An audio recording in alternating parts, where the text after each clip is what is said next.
সবাইকে স্বাগত দীপ্ত সংবাদের সাথে রয়েছে দোলা ডালরেজ। শুরুতেই জানাবো সংবাদ শিরোনাম। আইনজীবী অপহরণের অভিযোগে শেখ হাসিনা সহ ৫ জনের বিরুদ্ধে মামলা। রংপুরের সাইদের বাড়িতে মির্জা ফখরুল, শোকার্ত পরিবারের প্রতি সমবেদনা। চট্টগ্রামে বিভিন্ন থানা থেকে লুট হওয়া ৩৫টি অস্ত্র ও ২৭৫ রাউন্ড গুলি উদ্ধার।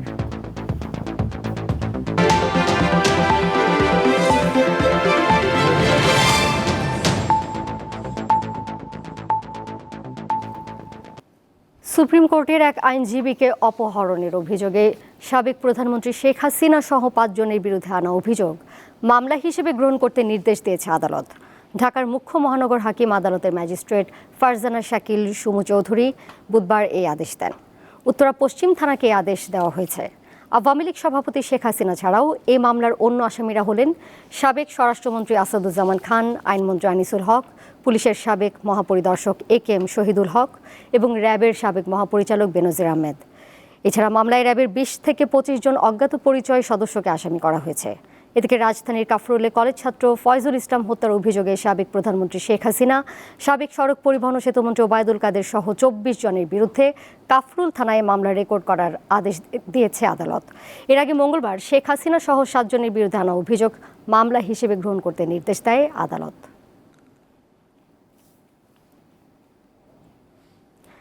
১ জুলাই থেকে ৫ আগস্ট পর্যন্ত হওয়া গণহত্যার বিচার আন্তর্জাতিক অপরাধ ট্রাইব্যুনালে করা সম্ভব।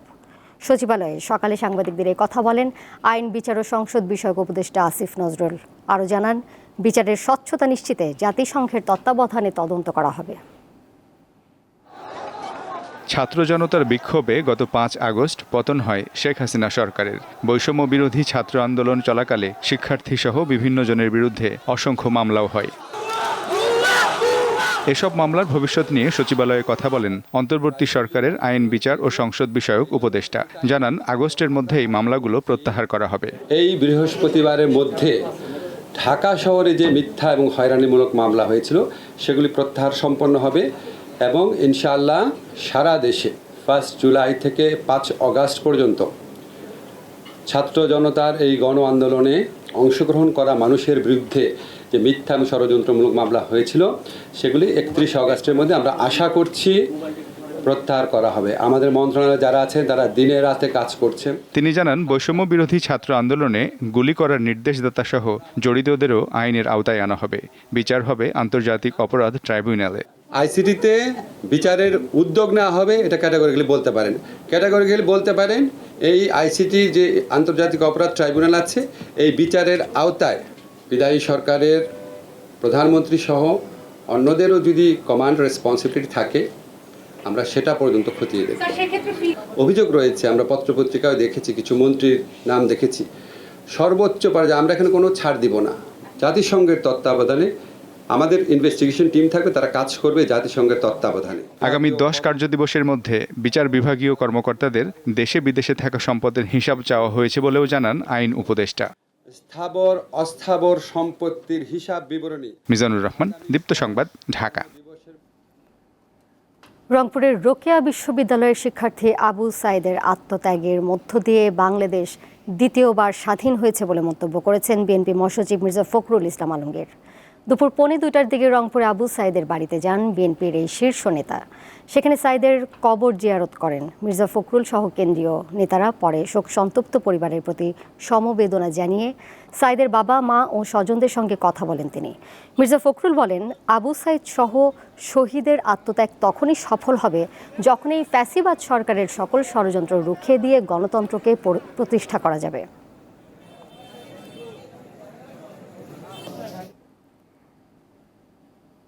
দেশের বিভিন্ন জেলায় সাবেক প্রধানমন্ত্রী শেখ হাসিনার বিচারের দাবিতে অবস্থান কর্মসূচি ও বিক্ষোভ মিছিল করেছে বিএনপি নেতাকর্মীরা।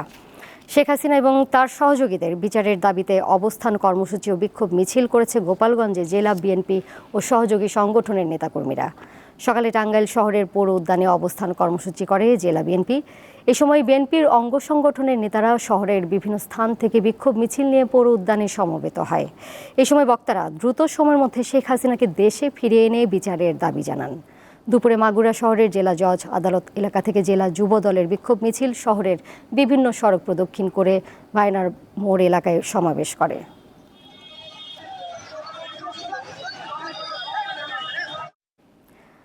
কোটা সংস্কার আন্দোলনে মুক্তিযুদ্ধের ভাবমূর্তি সবচেয়ে বেশি ক্ষুণ্ণ হয়েছে বলে মন্তব্য করেছেন মুক্তিযুদ্ধ বিষয়ক মন্ত্রণালয়ের উপদেষ্টা ফারুক আজম বীর প্রতীক। সকাল 10টায় সাভার জাতীয় স্মৃতিসৌধে মুক্তিযুদ্ধের শহীদদের প্রতি শ্রদ্ধা নিবেদনের পর তিনি সাংবাদিকদের সাথে আলাপকালে কথা বলেন। মুক্তিযুদ্ধ বিষয়ক উপদেষ্টা আরও বলেন, কোটা সংস্কার আন্দোলনের সময় মুক্তিযুদ্ধের বিষয়টি প্রধান হয়ে আসায় জাতীয় ও আন্তর্জাতিকভাবে মুক্তিযোদ্ধারা ইমেজ সংকটে পড়েন। এছাড়া তিনি আরও বলেন, একটা সুবিধাভোগী শ্রেণী হিসেবে মুক্তিযোদ্ধাদের চিত্রায়িত করে বিগত স্বৈরাচারী ব্যবস্থা মুক্তিযোদ্ধাদের বীরত্ব ও আত্মত্যাগকে পুনর্গঠনের জন্য সত্যিকার মুক্তিযোদ্ধাদের মতামত নিয়ে কাজ করার কথা জানান এই উপদেষ্টা।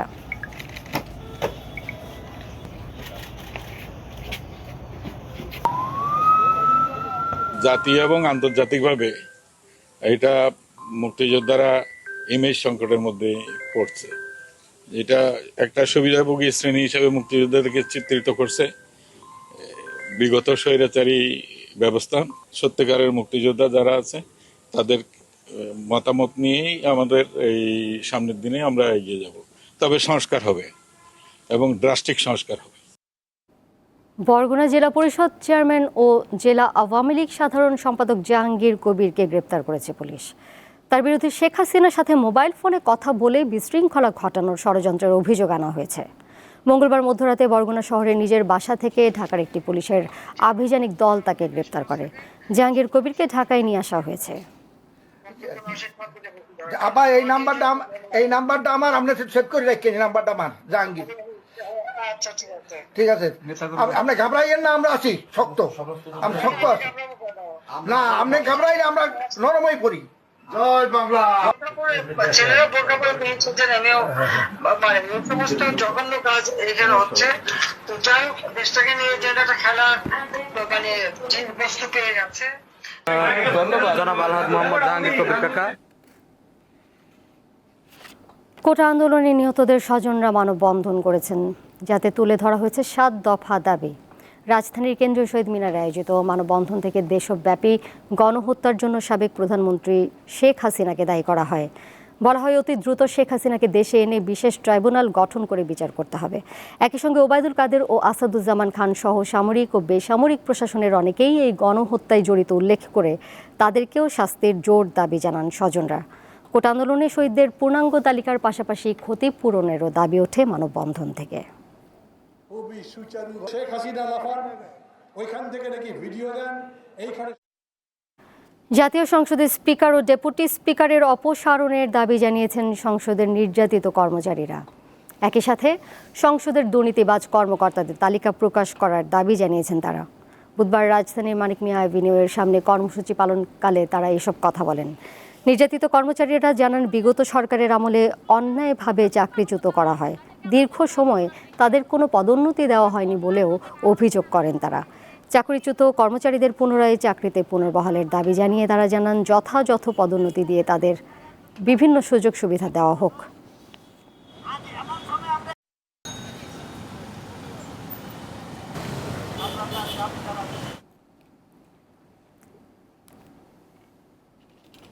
এবার কেউ স্টিল চট্টগ্রাম সংবাদ।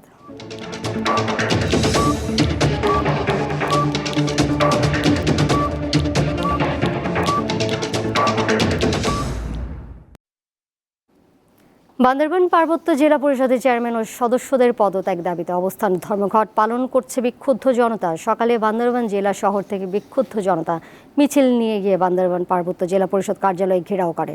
তারা পার্বত্য জেলা পরিষদ কার্যালয়ের মূল ফটকে তালা লাগিয়ে দেয়। এ সময় জেলা পরিষদের চেয়ারম্যান ও সদস্যরা কেউ অফিসে ছিলেন না। পরে চেয়ারম্যানের বাসভবনেও তালা লাগিয়ে দেয় জনগণ। আন্দোলনকারীরা বলছেন, দীর্ঘদিন 3 পার্বত্য জেলা পরিষদে নির্বাচন না হওয়ায় দুর্নীতি অনিয়ম প্রকট আকার ধারণ করেছে। সাধারণ জনগণ এসব জায়গা থেকে কোনো সেবাই পাচ্ছে না।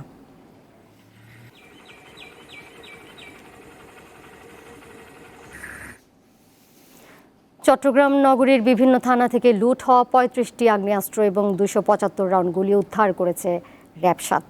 মঙ্গলবার পর্যন্ত স্থানীয় জনগণের কাছ থেকে এবং অন্যান্য উৎস থেকে এসব অস্ত্র ও গুলি উদ্ধার করা হয়।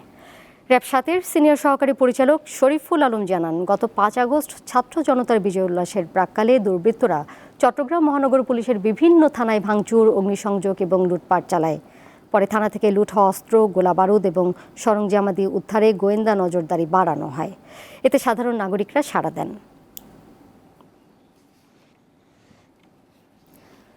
চট্টগ্রামে ট্রাফিক ব্যবস্থাপনা ও পরিচ্ছন্নতার কাজ করছেন শিক্ষার্থীরা।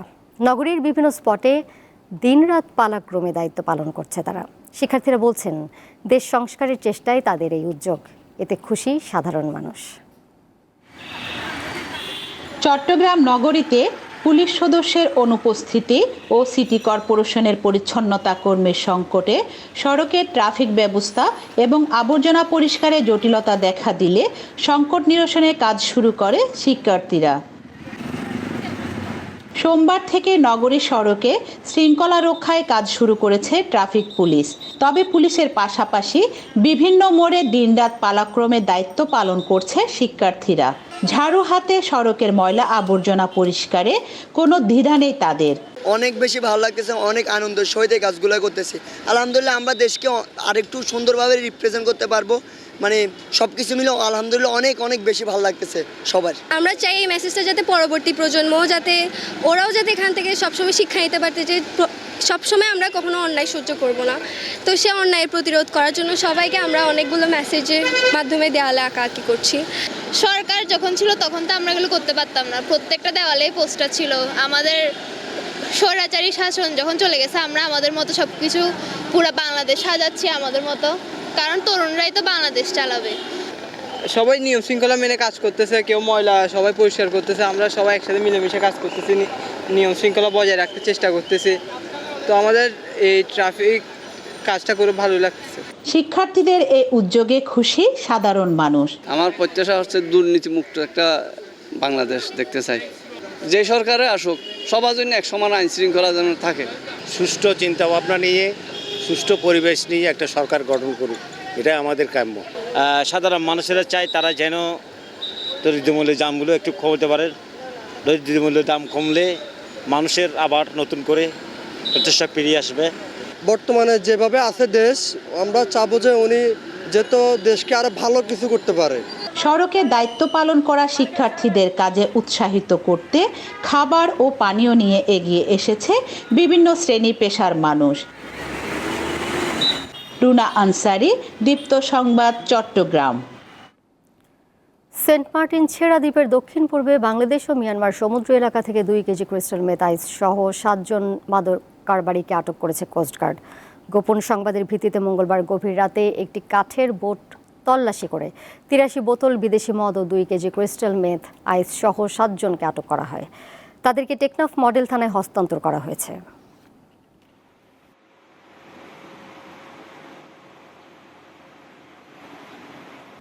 দিনাজপুরের হাজী মোহাম্মদ দানিশ বিজ্ঞান ও প্রযুক্তি বিশ্ববিদ্যালয়ের তাজউদ্দিন আহমেদ হলের বিভিন্ন কক্ষ থেকে অস্ত্র উদ্ধার করেছে সাধারণ শিক্ষার্থীরা।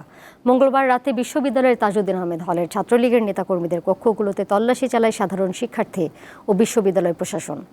শিক্ষার্থীরা জানায়, ছাত্রলীগ নিয়ন্ত্রিত তাজউদ্দিন আহমেদ হল থেকে লোহার রড, রামদা, samurai, hockey stick, chain stick, ছুরি, বাঁশের লাঠি ও মাদক উদ্ধার করা হয়েছে। বিশ্ববিদ্যালয়ের অন্যান্য ছাত্রলীগ নিয়ন্ত্রিত হলগুলো থেকে আরও বিপুল পরিমাণ অস্ত্র পাওয়া যাবে বলেও ধারণা বিশ্ববিদ্যালয় প্রশাসনের।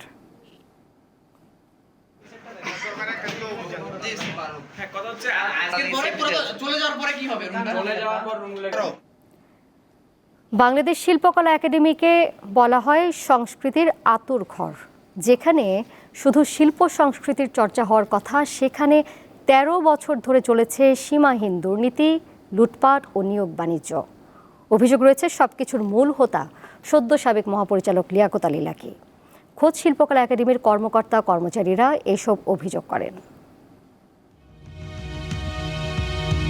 2011 সালের 10 এপ্রিল শিল্পকলা একাডেমিতে লিয়াকত আলী লাকীর চুক্তিভিত্তিক নিয়োগের পর টানা 6 বার তার মেয়াদ বেড়েছে। এই সময়টাতে সীমাহীন দুর্নীতির অভিযোগ এই অভিনয় শিল্পী ও নির্দেশকের বিরুদ্ধে। লিয়াকত আলী লাকির বিরুদ্ধে সরকারি তহবিল থেকে অর্থ আত্মসাতের অভিযোগ ওঠার পর 2022 সালে জিজ্ঞাসাবাদ করে দুদক। তবে তৎকালীন সরকারি দল আওয়ামী লীগের প্রভাব খাটিয়ে সবকিছু উতরে যান তিনি। এমন দুর্নীতি করছে, কোটি কোটি টাকা আত্মসাৎ করে নিছে বিভিন্ন বিল বাউচারের মাধ্যমে, যেটা হইলো অডিটটা আপত্তি আছে। অভিযোগ রয়েছে সদ্য সাবেক শিল্পকলা একাডেমির এই মহাপরিচালকের ইচ্ছার বিরুদ্ধে কেউ কথা বললেই আটকে দেয়া হতো তার বেতন। 70 লক্ষ টাকা অ্যাডভান্স নেওয়ার জন্য বলা হলো, যেটা প্রজেক্টের কাজের জন্য, কিন্তু এটি আমার ডিপার্টমেন্টের কাজ না। তার সাথে আমার দ্বন্দ্বের জায়গা হচ্ছে এইটা যে আমি অবৈধভাবে সেই অ্যাডভান্সের টাকাটা নিতে রাজি না হওয়ার। কিন্তু আমাকে যে বদলি করলো, আমাদের যে চাকরি বিধিমালা আছে সেখানে আমাদের বদলির কোনো অপশন নাই। এক রাতে 28 কোটি টাকার ফাইল সাইন হয়েছে এবং সেটা কি আমাদের সচিব ছিলেন না, চুক্তিভিত্তিক পরিচালককে সচিব হিসাবে মনোনয়ন দিয়ে তাকে দিয়ে সাইন করা হয়েছে, যেটা কোনো নিয়মের মধ্যে পড়ে না। সহকর্মীরা আমাদেরকে এসে বলেছেন 10 বছর বেতন পান নাই, মুখ দিয়ে বলে বেতন বন্ধ করে দিয়েছে, কোনো আইনের আওতা না। আমি এখন পর্যন্ত অর্ধেক বেতন পাই। খোঁজ নিয়ে আরো জানা যায়, বদলির নিয়ম না থাকলেও বিভিন্ন জেলা থেকে নিজের পছন্দমতো ব্যক্তিকে ঢাকায় নিয়ে আসতেন লিয়াকত আলী লাকি। এই যে পদগুলি ঢাকার পদ, জেলার পদ, সে তার সুবিধা মতো একটা চেইন তৈরি করেছে। একজনকে ফাঁসিয়ে দিয়ে, যেমন আমার কর্মচারী ইউনিয়নের সেক্রেটারি অন্যায়ভাবে ঢাকার বাইরে দেওয়া হয়েছে, যার তার পদ ঢাকার বাইরে নেই। নিজে মঞ্চের শিল্পী হলেও লাকি সমালোচিত হন থিয়েটার কর্মীদের সংগঠন বাংলাদেশ গ্রুপ থিয়েটার ফেডারেশনে জটিলতার জন্য। তাই লাকির বিরুদ্ধে ওঠা সব দুর্নীতি, স্বজনপ্রীতি ও অনিয়মের তদন্ত করে দ্রুত তাকে বিচারের আওতায় আনার দাবি তুলেছেন বিক্ষুব্ধ থিয়েটার কর্মীরা। এর আগে তোপের মুখে গত সোমবার শিল্পকলা একাডেমির মহাপরিচালকের পদ থেকে সরে দাঁড়ান লিয়াকত আলী লাকি। জহিরুল মোহসান, দীপ্ত সংবাদ, ঢাকা। সাবেক প্রধানমন্ত্রী শেখ হাসিনার সরকারকে উৎখাতে যুক্তরাষ্ট্রের ভূমিকা থাকার অভিযোগ হাস্যকর বলে জানিয়েছে মার্কিন পররাষ্ট্র দপ্তর। একই সঙ্গে এই ধরনের অভিযোগকে সম্পূর্ণ মিথ্যা বলেও উল্লেখ করা হয়েছে। স্থানীয় সময় মঙ্গলবার নিয়মিত প্রেস ব্রিফিংয়ে মার্কিন পররাষ্ট্র দপ্তরের principal deputy spokesperson Vedant Patel এ তথ্য জানান। এটা হাস্যকর। শেখ হাসিনার পদত্যাগের সঙ্গে যুক্তরাষ্ট্র জড়িত ছিল এমন কোনো ধারণা একেবারেই মিথ্যা। আমরা সাম্প্রতিক সপ্তাহগুলোতে প্রচুর বিভ্রান্তিমূলক খবর দেখেছি এবং আমরা ডিজিটাল ইকোসিস্টেম জুড়ে তথ্যের সত্যতা আরও শক্তিশালী করার জন্য অবিশ্বাস্যভাবে প্রতিশ্রুতিবদ্ধ, বিশেষ করে দক্ষিণ এশিয়ায় আমাদের অংশীদারদের সঙ্গে। শ্রেথা থাভিসিনকে প্রধানমন্ত্রীর পদ থেকে সরিয়ে দিয়েছে থাইল্যান্ডের আদালত। সংবিধান ভঙ্গের অভিযোগে ব্যাংককের সংবিধান আদালত এর রায় দেয়। তার বিরুদ্ধে অভিযোগ, একজন জেলখাটা আইনজীবীকে সরকারের দায়িত্বে নিয়োগ দিয়ে নৈতিকতা ভঙ্গ করেছেন শ্রেথা। গত বছরের আগস্টে প্রধানমন্ত্রী হয়েছিলেন শ্রেথা থাভিসিন। আদালতের 9 বিচারপতির 5 জনই তার বিপক্ষে রায় দিয়েছেন। আদালতের এমন রায়ের কারণে আরও রাজনৈতিক অনিশ্চয়তার মুখে পড়ল থাইল্যান্ড। এই একই আদালত গত সপ্তাহে দেশটির জনপ্রিয় রাজনৈতিক দল প্রোগ্রেসিভ মুভ ফরওয়ার্ড পার্টিকে নিষিদ্ধ করে দেয়, অথচ দলটি গত বছরের সংসদ নির্বাচনে সবচেয়ে বেশি আসনে জয় পায়। এছাড়া দলটির নেতাদের রাজনীতি থেকে 10 বছর নিষিদ্ধ করা হয়। এখন দেশটিতে নতুন সরকার গঠন করতে হবে।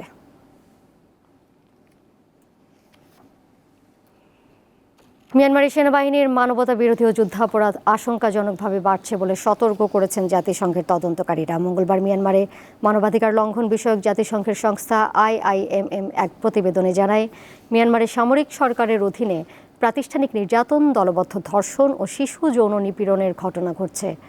সংস্থাটি আরও জানিয়েছে, চলমান সংঘাতের তীব্রতার কারণে গত 6 মাসে 30 লাখেরও বেশি মানুষ বাস্তুহারা হয়েছে। সংস্থাটির প্রধান বলেন, মিয়ানমার জুড়ে ভয়াবহ বর্বরতা ও অমানবিকতার প্রমাণ সংগ্রহ করা হয়েছে। গত 1 বছরে মিয়ানমারে সংঘাতের হার বেড়েছে। গাজায় ইসরায়েলের হামলায় আরও 32 জন নিহত হয়েছেন। এই হামলায় আহত হয়েছে আরও 88 জন। এ নিয়ে গাজায় মৃতের সংখ্যা বেড়ে হয়েছে 39,929 জন। এদিকে ইসরায়েলের কাছে আরও $20 বিলিয়ন মার্কিন অস্ত্র বিক্রির অনুমোদন দিয়েছে যুক্তরাষ্ট্র। মঙ্গলবার মার্কিন পররাষ্ট্রমন্ত্রী অ্যান্টনি ব্লিংকেন এই অস্ত্র বিক্রির অনুমোদন দেন। অন্যদিকে ফিলিস্তিনি সশস্ত্র গোষ্ঠী হামাসের সঙ্গে যুদ্ধবিরতির চুক্তি হলে এই মুহূর্তে ইসরায়েলে সরাসরি হামলা চালাবে না ইরান। 3 জন ইরানি কর্মকর্তার বরাতে সংবাদ সংস্থা রয়টার্স এই তথ্য জানিয়েছে।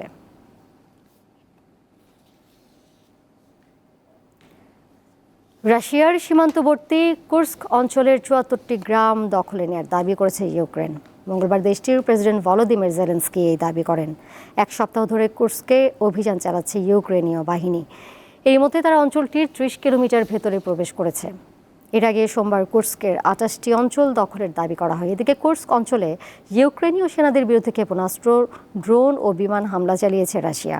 মঙ্গলবার রুশ সেনা কর্মকর্তারা দাবি করেছেন পাল্টা হামলায় ইউক্রেনের অগ্রগতি থামিয়ে দিয়েছে।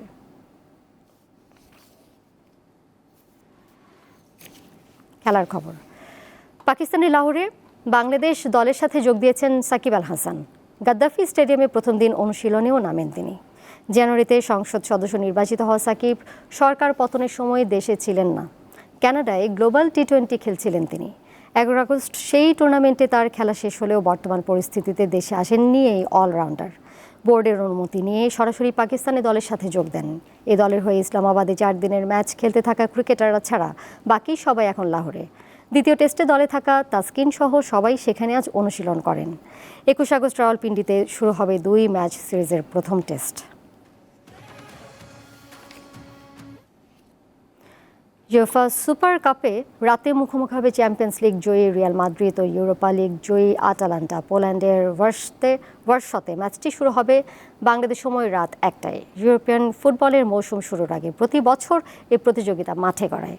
আগের মৌসুমের ইউএফা চ্যাম্পিয়ন্স লিগ জয়ী দল আর ইউএফা ইউরোপা লিগের বিজয়ী দল মুখোমুখি হয় একে অপরের। 5বার সুপার কাপ জিতে এখন পর্যন্ত সবচেয়ে বেশিবার এই ট্রফি জয়ের রেকর্ড যৌথভাবে ধরে রেখেছে রিয়াল মাদ্রিদ, বার্সেলোনা ও এসি মিলান। এই ম্যাচে রিয়ালে অভিষেক হতে পারে কিলিয়ান এমবাপ্পের।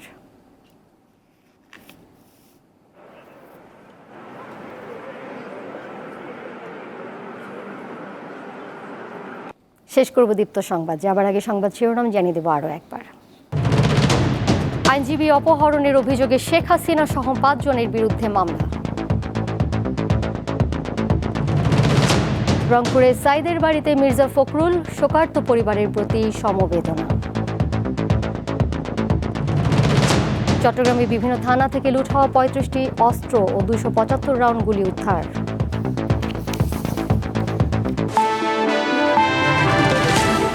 এই ছিল এখনকার মতো। পরের সংবাদ সন্ধ্যা 6:50 দেখার আমন্ত্রণ রইল। এছাড়া আরও তথ্য এবং বিনোদনের নানা খবরাখবর জানতে যুক্ত থাকুন দীপ্তর ডিজিটাল প্ল্যাটফর্মে। সবাইকে ধন্যবাদ।